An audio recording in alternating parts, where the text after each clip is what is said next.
French revolution आधुनिक European इतिहास की एक ऐसी ऐतिहासिक घटना है जो 1789 में शुरू हुई और 10 साल बाद नेपोलियन बोनापार्ट के सत्ता में आने के बाद समाप्त हुई।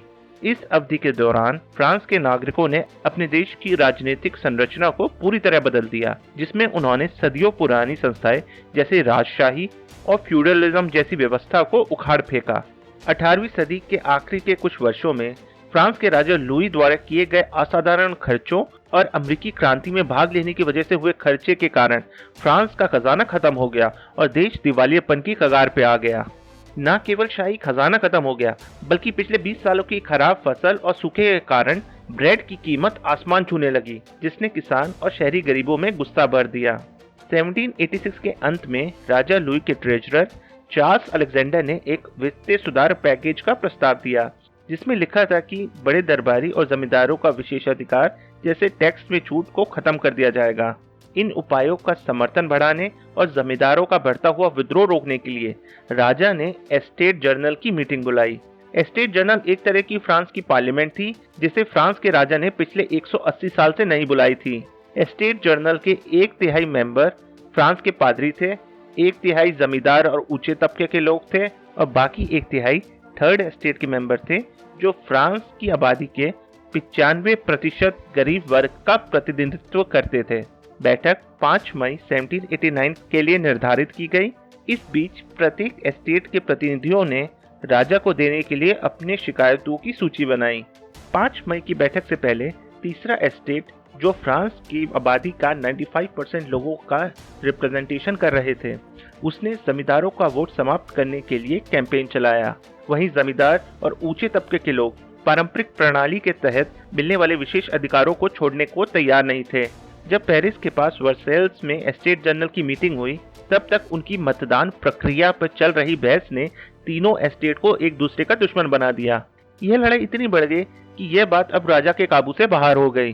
17 जून को जब बातचीत से विवाद का कोई हल नहीं निकला, तब थर्ड एस्टेट ने अकेले मुलाकात की और औपचारिक रूप से खुद को नेशनल असेंबली घोषित कर दिया। 3 दिन बाद वह एक इंडोर टेनिस कोर्ट में मिले और उन्होंने शपथ ली कि जब तक संवैधानिक सुधार नहीं होंगे, तब तक वह अपना आंदोलन बंद नहीं करेंगे। इस आंदोलन के चलते एक हफ्ते के भीतर बाकी 2 एस्टेट के कुछ प्रतिनिधियों, जिनमें कई जमींदार भी शामिल थे, उन्होंने भी नेशनल असेंबली का समर्थन किया, जिसके बाद 27 जून तक राजा लुई ने भी नेशनल असेंबली की मांगों को मान लिया। नेशनल असेंबली ने पेरिस में मिलना जारी रखा, लेकिन तब तक पेरिस में डर और हिंसा का माहौल बनने लगा। फ्रांस के लोग खुश थे कि उनके अधिकारों को लेकर राजा की तरफ से कुछ छूट दी गई, लेकिन ये डर भी था कि कुछ नाखुश जमींदार सैन्य तख्ता पलट की कोशिश भी कर सकते हैं।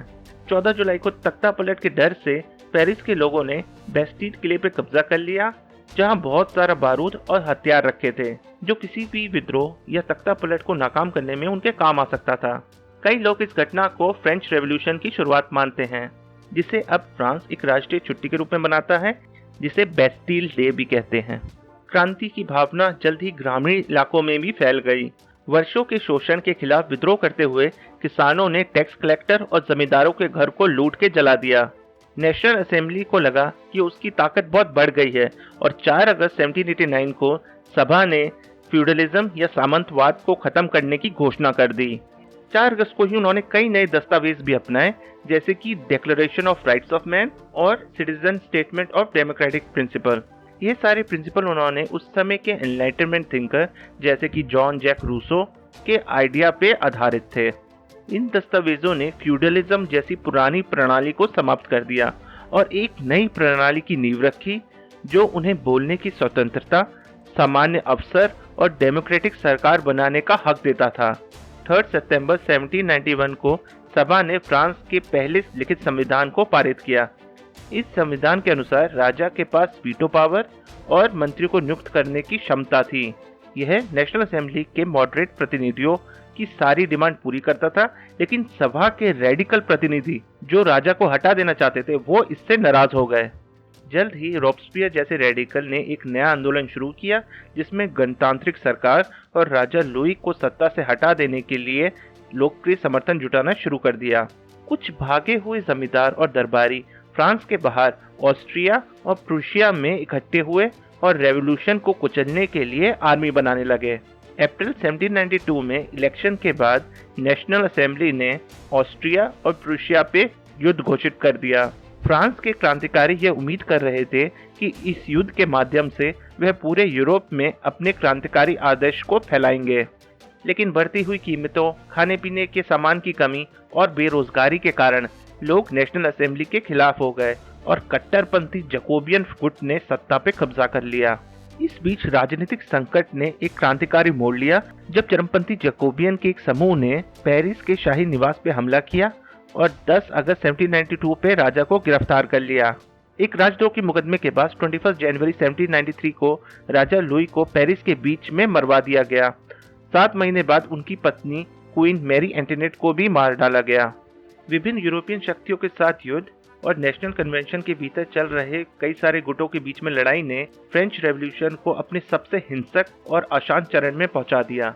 जून 1793 में जैकोबियन के कई कट्टरपंथियों ने कई नियमों की स्थापना की, जिसमें नया कैलेंडर और ईसाई धर्म को खत्म करना शामिल था।